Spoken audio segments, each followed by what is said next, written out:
everybody. This is BK International Talent Scout. I'm on the phone lines with Breanna Spriggs, and she's written a book called The Church That Heals. Today, we're going to be talking about church hurt.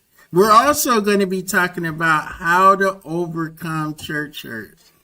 Now, I was referred to Breanna Spriggs. Is that how you say it, Breanna Spriggs? Yes, sir. That's exactly right. Okay, I was referred to her by someone on the internet. I was going to do this whole series called Murder in the Church House.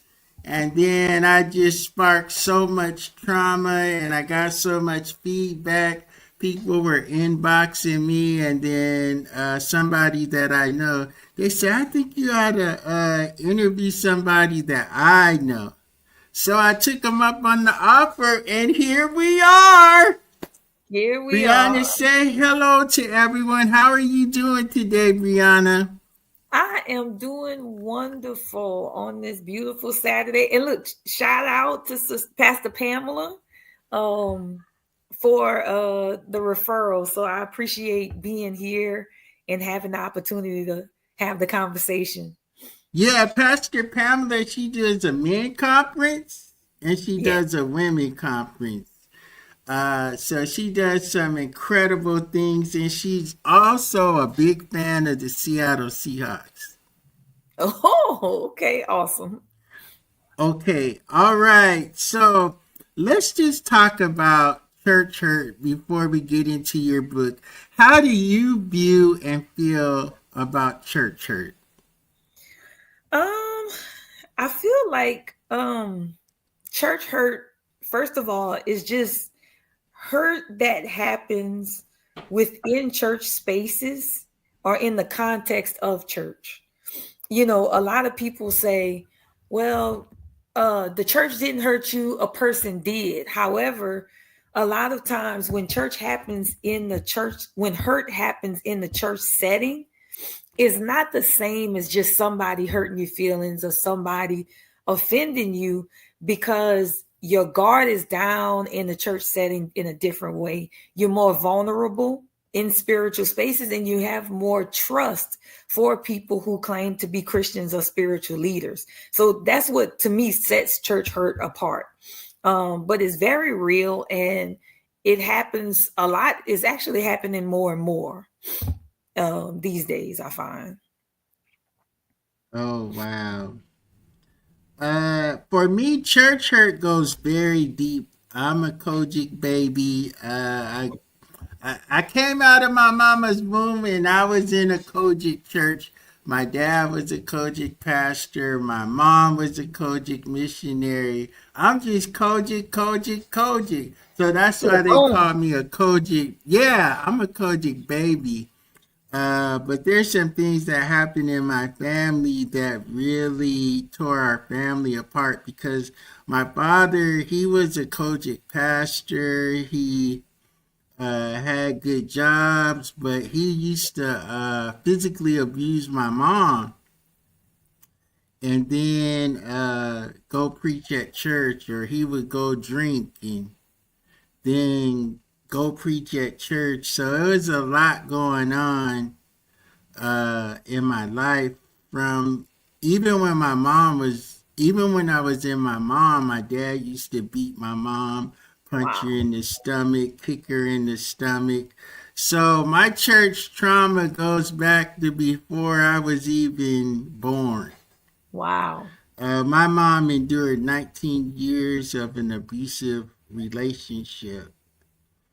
Before that, my mom was cool outside of Little Rock, Arkansas. She was a tomboy, could shoot a gun. Then she got saved. We used to say, Mom, you got soft when you got saved. Because my mom used to shoot guns, rifles, fight, climb trees, do the whole nine, cook food and everything. Then she met my dad, and then she got saved, and everything kind of went downhill from there. But anyway, that's why church hurt is like really real for me. So a lot of times Yeah. I go off But let's get back into this interview. I just wanted you to get insight of why I'm so passionate about church hurt and Absolutely. also helping people overcome church hurt.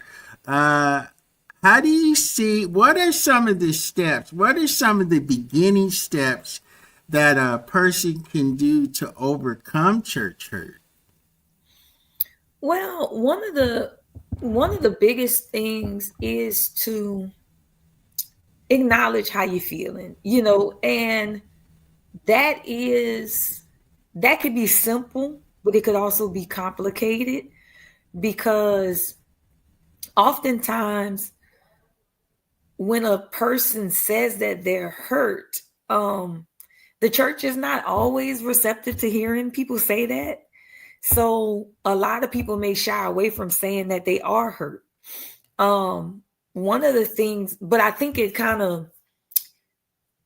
a catch-22 because what happens is if somebody is hurt, say if it's a small offense, okay, the Bible talks about how small foxes destroy the vine. So it may not be this huge offense that happens in church. It could be something that happens just between two individuals, or just something that we would consider that can be worked out. But however, if a person is unwilling to admit that they are offended or admit that they are hurt, well, that hurt could fester and it could grow and grow into bigger offenses. So acknowledging that you're dealing with that hurt is the first thing. And you can make attempts to reconcile with the person. It's important to know the difference of what can be reconciled and what can't. There are some things that can be worked out between two sisters, two brothers in Christ. And there are some things that may go deeper than that. So when you experience what you experienced was things within your family that ultimately were sending you two different messages about what a man of God was supposed to be. And what you saw was my dad lives a double life, yet the church still reveres him. And so that's a different level of healing takes place there, because you actually have to go to God to ask God, Lord, purify the way that I'm supposed to see this, because I've gotten two totally different messages about what living for you is.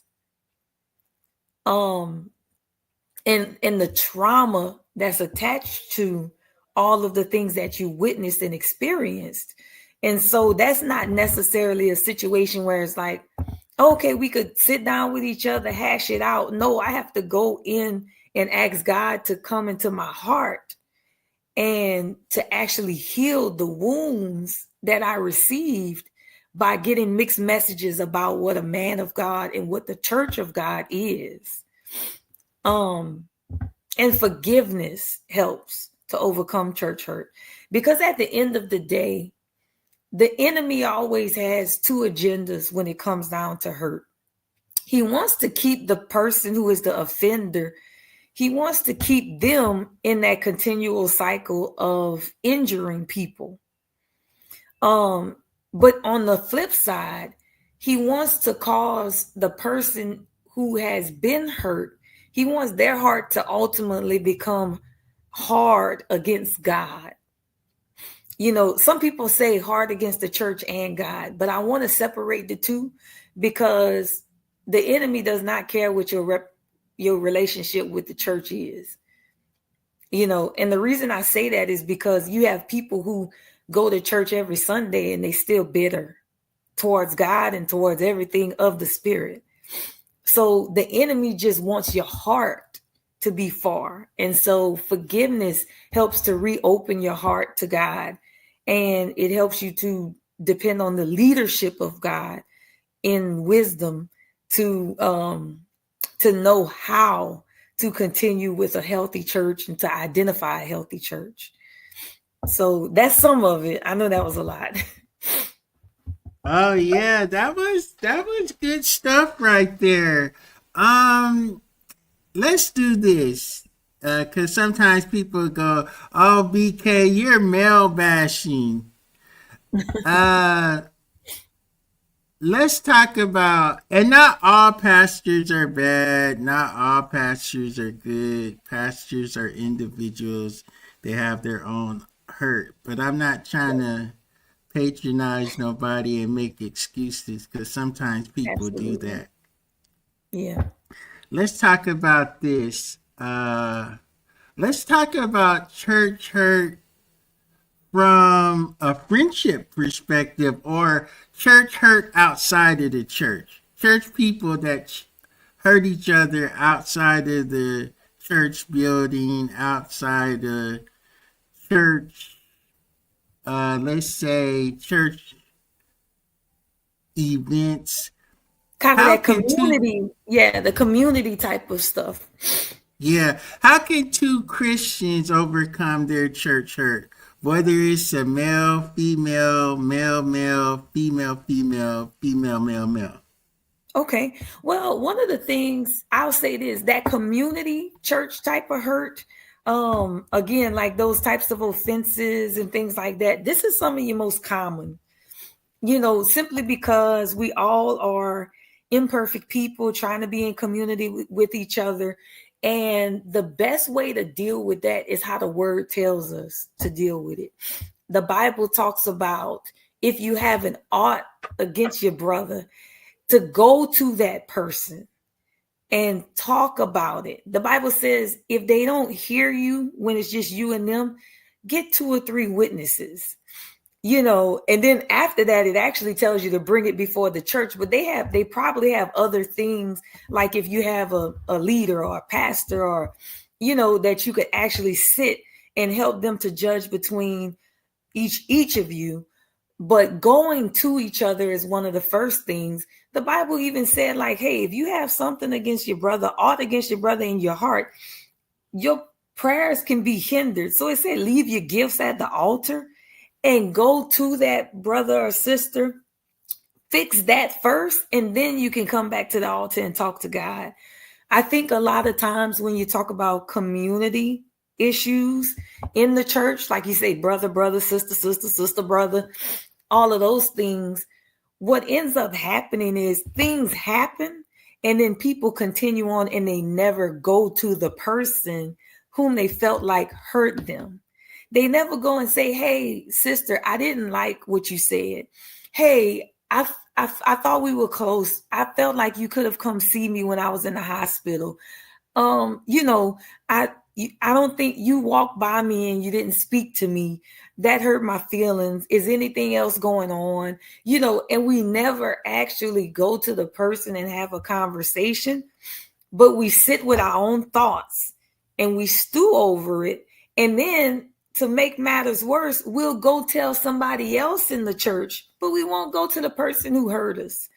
So, one of the biggest things to help those community things is to make sure that we're actually going to someone to talk it out when we're offended and learning how to reconcile those differences. And if you're the person who hurt somebody, instead of getting defensive, be open with your heart and be willing to reconcile with that person, repair that offense.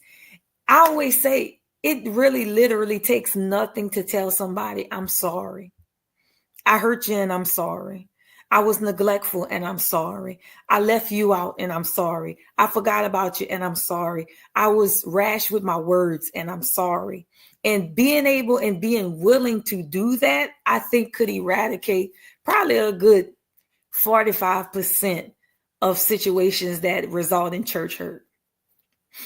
Can we talk about this? Let's go a little deeper because I want to bring in the concept of classism in the church and the power struggle in the church. And what really kind of happens is someone that's in a powerful position, they use their power to overdo what I say, a local congregant, someone that doesn't have a powerful position, someone that doesn't have support. And in many instances, let's take a hypothetical situation. Okay. Say you're the pastor, and this really happened to me at a church. Okay. So something happened, and so when we had the meeting, it was like two or three people on the pastor's side, and then this one brother, he was standing at the window, looking out the window. He was supposed to kind of like advocate for me and be on my side or be listening. So now you got a scenario of three against one. That ain't fair from the jump. No. That ain't fair from the jump. And the way I'm built, it depends on if I choose to be nice. Cause I can take on three. I can take on three. I can use my superpowers and take on three. Then it really gets nasty because the three are coming against the one to make the one feel bad. And according to how I feel, I, I'm ready to go to war. I'm ready to go. And see, that's real. And I'm not trying to be funny, but this is real things that be happening, the Yeah, power yeah, you're not struggles, lying. Yeah, you're not uh, lying. or or or people be for the establishment, but not for the individual. But they drain the individual of what? All their money, all their power, all their energy, all their contacts. And then when something happens, then they want to try to silence them. Nigga, how you gonna silence me, man, when we both serving God? We both serving God. I'm being real with you now. If you don't want to be real, I can, Yeah. we can. No, and look, let me tell you this. When you start talking, the examples that you're giving, these are things when people try to say it's not church hurt, it's people hurt. These are the things that we get into to where, okay, now you're talking about systematic, the system that has been set up that now becomes hurtful essentially to any and everybody in that system if they don't go along with how that system operates. Right. So now you're talking about a system that was built, a hierarchy that was built. So that means that if you have done something that was out of line with this particular system, well, we're going to bring you into a meeting. Let me say this, meetings are not bad things, but in unhealthy systems, meetings could be very harmful. And meetings have been weaponized against people. Like you said, if you walk into a meeting alone and you have three people on the other side of the table, that's automatically an imbalance of power. So, Yes. so things like that, the system is set up to where it's harmful, or, where people have done experience things like smear campaigns. So if I have this person that goes against this, well, then we're going to start putting things out negatively about them to discredit whatever it is that they have to say. Or they don't know what they're talking about. Or they just mad, or they just upset. So now what happens is the system builds a smear campaign. So what ends up happening is, again, you really hurt one of God's sons or daughters, and probably many of them, but also you essentially continue to feed the power that is of that system, which usually is marked by hierarchy, competition, um, man seeking to pretty much promote themselves, self-promotion. And the way that an individual would have to heal from that is, first of all, separation. Like, you really can't stay in a system like that. Um, So which would you say that person has to leave the church and go get personal help? definitely 100%. Like, and again, I always tell people when it comes down to leaving a church and things like that, I always say that that's something that should really be done with a lot of prayer. However, if the system is a constant, this is what happens. Say, for instance, if the system is a unhealthy system, right? And you have a person, now you're at war with that system. Well, I would ask, what's the point of staying? Because what's going to end up happening is the cycle of hurt and contention and strife is only going to continue, because you're not going to change that system. God is the one who has to deal with that system. You have to do what's Right. right, but in order to preserve your heart and your relationship with God. And so removing yourself from that system is pretty much wisdom, you know. Right. Wow, we done came up on 20 minutes. Yeah, We done easy, come, this is supposed to be a 15, 20-minute interview. easy, easy. Wow, we didn't even get to your book. Oh my God, this kind of got deep. Yeah. Um, what would you like to do? Would you like to stop now and recalibrate? I would say it's up to you. However you want to Cause however you want to we do. went way deeper than I thought we was gonna go. Yeah. Why don't we stop and pause and take a little break and then come back and talk about your book? How about that? That might be the best thing to do. All right. Okay, Sounds like a plan. everybody, I'm here with Breanna Spriggs. She was referred by Pastor Pamela Michelle from Eastern Washington. Pamela Michelle, she does a men conference, she does a women conference, and she loves the Seahawks. Okay, everybody. Wow, this has been a great conversation, Brianna. You have really opened my eyes to church hurt and ways to overcome church hurt. Thank you for taking the time to calmly present your perspectives and opening up a way for people to easily communicate with you. There's some letters behind your name, LPC-S. Is that like a degree or? That's I'm a licensed professional counselor supervisor. So I'm Oh, in okay, ministry. okay, Yes, I'm in okay, okay. ministry, but I'm also a counselor. Oh, wow. Wow. Okay, we got to shut this interview down. But when we come back, we're going to talk about your book. We're going to try to keep it low key. But man, this has been so amazing. Hello, everybody. This is BK International Talent Scout. We have to end this portion of the interview. We're going to take a break and come back, and we're going to talk about her book. What is the name of your book? The church that heals. The church that heals. We're going to talk about the physical church that heals, the mental church that heals, the community church that heals. And this book has been written and authored by Breanna M. Spriggs, and she was referred by Pastor Michelle of Eastern Washington. All right, we'll see you next week.